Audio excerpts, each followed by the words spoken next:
अग्ने इदं न मम प्रजापते स्वाहा प्रजापते इदं न मम। विश्व के अनेकों देशों में जाकर भारत की बात कहना और एक ऐसे वैज्ञानिक जो अग्निहोत्र करते हैं, यानी गाय के गोबर का वह बना करके अलग अलग उसको उपला कहते हैं, चिपरी कहते हैं, उसमें घी डाल करके और हवन करना। उम्र का एक लंबा पड़ाव व्यतीत होने के बाद ऐसे एक चर्चित वैज्ञानिक के साथ में हूँ जो जिनका वैश्विक स्तर है, पाठक जी के साथ। शुभ नाम क्या लिखते हैं सर? डॉक्टर रामकृपाल पाठक। रामकृपाल पाठक। आप अभी और किस क्षेत्र के वैज्ञानिक हैं आप? मैं उद्यान विभाग का हूँ। उद्यान विभाग का। तो उद्यानिकरण में आपने बहुत काम किया। हाँ। देश और विश्व स्तर पर काम किया। हमने आंवले पर काम किया, आम पर काम किया, बेल पर काम किया जी। और सबसे ज़्यादा है कि यूनिवर्सिटी में जिस समय था, हमारे जो छात्र MSc PhD के हैं, आजकल भी वाइस चांसलर हैं, डायरेक्टर्स हैं, ये हमारा जो सबसे बड़ा उत्तरदायित्व है, उसको एज ए टीचर हमने निभाया। जी। दर्जनों देशों में जाकर के भारत का नाम रोशन किया, बड़े बड़े पुरस्कार मिले पाठक सर को। और आप गाय के गोबर का उपला बना करके और उस पर हवन कर रहे थे। यह विज्ञान और हवन, यह दोनों चीजें एक साथ कैसा सामंजस्य है? चलिए, ऐसा हुआ इस समय जो है जी पूरे विश्व में सबसे बड़ी प्रॉब्लम है रसायन आधारित खेती का। जी। और इस कलयुग में सबसे बड़ी समस्या हम लोग इसको मानते हैं। जी। तो इसके लिए जो है प्रकृति अपनी व्यवस्था करती रहती है। एक गजानंद स्वामी पैदा हुए सोलापुर में, उनको काल की अवतार कहते हैं। काल की अवतार means to fight with the pollution. तो उन्होंने चूंकि पूरे विश्व के लिए उनको काम करना था कि कैसे हमारा स्वास्थ्य ठीक किया जाए, तो उन्होंने गाय के गोबर के उपले। अब देखिए, गाय पूरे विश्व में हर जगह पाई जाती है, भैंस तो कहीं कहीं पाली जाती है, लेकिन उनकी गाय हमारी गायें जो है वो अच्छी मंद मानी जाती हैं। और उनके उपले, गाय के उपले, अक्षत चावल, गेहूँ कहीं कहीं होता है, लेकिन धान जो होता है पूरे वर्ल्ड में बनाया जाता है। तो अक्षत चावल जिसकी क्षति न हुई हो, उन चावल को लेते हैं, और गाय का घी। और उस समय जो है, देखिए, हर समय का सूर्योदय और सूर्यास्त के समय वातावरण में बहुत प्रचुर मात्रा में शक्ति होती, ऊर्जा होती है, तो उसी समय हमें पकड़ना होता है।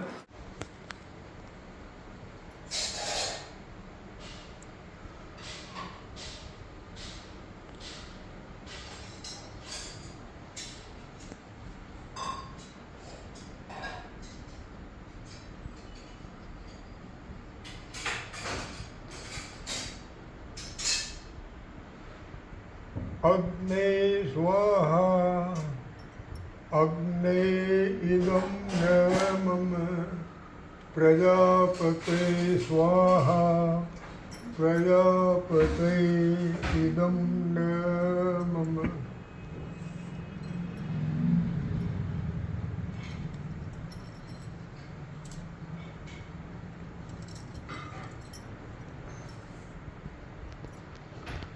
उन्होंने एक हमारा GPS से बना हुआ है, अग्निहोत्र बॉडी डाला जाए और GPS को दिखा दिया जाए, तो पूरे विश्व में किस समय सूर्योदय हो रहा है, किस समय सूर्यास्त हो रहा है, वो आ जाता है। अब कुपोषण चरम पर है देश में, एक पाव दूध बच्चों को नहीं मिल रहा है, और ऐसे में आप घी को जला रहे हैं, डाल रहे हैं उसमें, उपले में डाल रहे हैं। ये कैसा लग रहा है? कम से कम 1 चम्मच घी मिलेगा बच्चों को। इसका हमारे अनुभव है पूरे वर्ल्ड के कि जिस समय जहाँ पर गायें पाली जाती हैं वहाँ पर अग्निहोत्र किया जाए।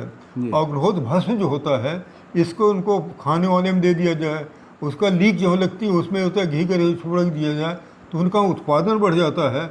यही गवर्नर हाउस में कुछ साहिवाल गायें हैं, और दूसरे साल उनका उत्पादन जो होता है, मतलब यूपी गवर्नर, उत्तर प्रदेश, हाँ गवर्नर अभी वही हैं, उनके यहाँ 2 लीटर प्रति जो है गाय बढ़ गया है, दूध उत्पादन बढ़ गया है, दूध की गुणवत्ता बढ़ गई है। तो थोड़ा सा अग्निहोत्र, देखिए, सबसे बड़ी समस्या है। तो अभी मैडम करती हैं क्या अग्निहोत्र? नहीं, अब मैडम नहीं करती थी, उनके यहाँ तो कर्मचारी, मैडम को तो इतना समय कहाँ है। इस समय तो सूर्योदय सूर्यास्त के समय आपको वहाँ रहना चाहिए। लेकिन मैं आपको बताना चाहूँगा कि इस समय जहाँ पर भी मतलब है गाय किया जाए, अब इसमें क्या कहते हैं, सबसे बड़ी हमारी समस्या है प्राणी ऊर्जा क्षीण होना।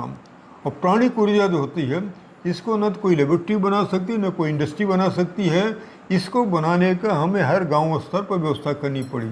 उसमें हमने देखा है कि 2 तरह की एनर्जी होती है, जिसमें अग्निहोत्र करते हैं तो निगेटिव एनर्जीज वहाँ की बढ़ जाती है। निगेटिव एनर्जी जैसे है कि वहाँ का प्राणिक ऊर्जा बहुत ज़्यादा है। जैसे कभी पहाड़ पर जाइए तो आपको वहाँ की ऊर्जा, ऑक्सीजन प्रचुर मात्रा में बढ़ जाती है। तो प्राणिक ऊर्जा बढ़ाने का कोई 2 ही तरीका है कि ज़्यादा से ज़्यादा वहाँ बृहस्पतियाँ बढ़ाई जाएँ और बृहस्पतियों के साथ सुबह शाम अग्निहोत्र किया जाए। तो उसमें जो आज पारिवारिक कला है, सामाजिक कला है, गांव में कला है, वो सबको खत्म हो जाता है। हमारे समझ में अब बात नहीं आ रही है जी कि एक वैज्ञानिक यह बात कह रहा है। देखिए, ये वैज्ञानिक बात नहीं है। एक बार तो हमारे पास कुछ मुस्लिम लेडीज आई महेश्वर में जी। उनके घर अग्निहोत्र होता था, तो मैं उनके बगल में, मैडम क्यों करती है? कहने doctor Pathak, we don't take it as a religion. हम इंडस्ट्रीज के लोग हैं, हमने अपनी इंडस्ट्री में दिखाया है कि एक आदमी को व्यवस्था पूरी कर दिए हैं और आकर के सुबह शाम अग्निहोत्र कर जाता है।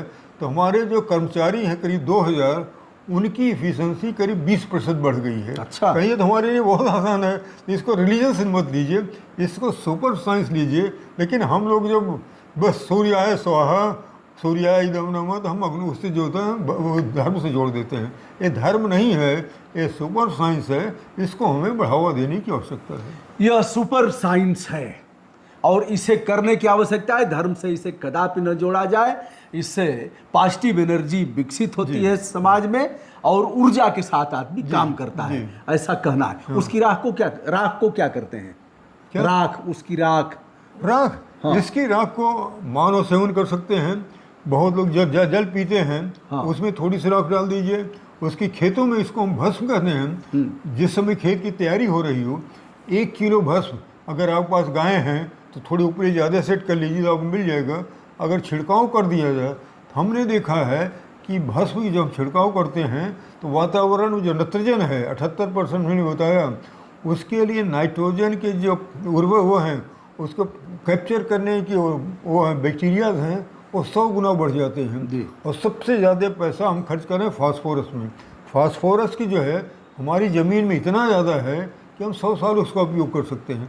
लेकिन फास्फोरस पौधे सीधे ले नहीं सकते हैं।